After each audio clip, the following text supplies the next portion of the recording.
नमस्कार मित्रांनो, मी आहे एक्झिम मित्र, निर्यातदारांचा तसंच आयातदारांचा मित्र. इथे या स्टेपला जाणून घ्या आपल्याला जगभरातल्या आपल्या संभाव्य ग्राहकांपर्यंत कसं पोहोचता येईल ते. इंटरनॅशनल ट्रेडमध्ये एक आवश्यक बाब असते आणि ती म्हणजे आपले उत्पादन ग्लोबल लेवलवर प्रदर्शित करणे.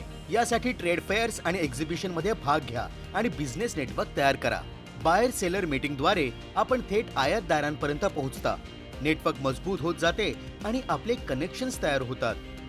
ऑनलाईन B2B पोर्टलच्या माध्यमातून आपण अशा ग्लोबल खरेदीदारांपर्यंत पोहोचू शकतो जे आपण बनवत आहात तशाच उत्पादनाच्या त्या शोधात आहेत आणि तुम्ही त्यांच्याबरोबर आपला बिझनेस जोडू शकता. या संस्थांकडून निर्यातीसाठी भरपूर सहाय्य मिळते. बाजार इन्साइट्स मिळतात. खरेदीदारांशी भेटीगाठी आणि इंटरनॅशनल मार्केट नेव्हिगेशनसाठी सुद्धा मदत मिळते. विदेशी चेंबर्स ऑफ कॉमर्सशी जोडून घेतलं तर आपल्याला लोकलकडून ग्लोबल होण्यासाठी मदत मिळते, कारण त्या माध्यमातून आपण विभिन्न देशांमधील संभाव्य खरेदीदारांपर्यंत पोहोचू शकतो. बिझनेसमध्ये भाषेला फार महत्त्व आहे, म्हणून आपली वेबसाईट बहुभाषिक करा, ज्यावर आपल्या उत्पादनाच्या डिटेल्स आणि किमतींबरोबर पेमेंटच्या अटींसारखी महत्त्वाची माहिती देखील असेल. लक्षात ठेवा, उत्तम संबंध आणि संवादातील पारदर्शकता आपल्याला खूप काळांपर्यंत ग्राहकांशी जोडून ठेवतात.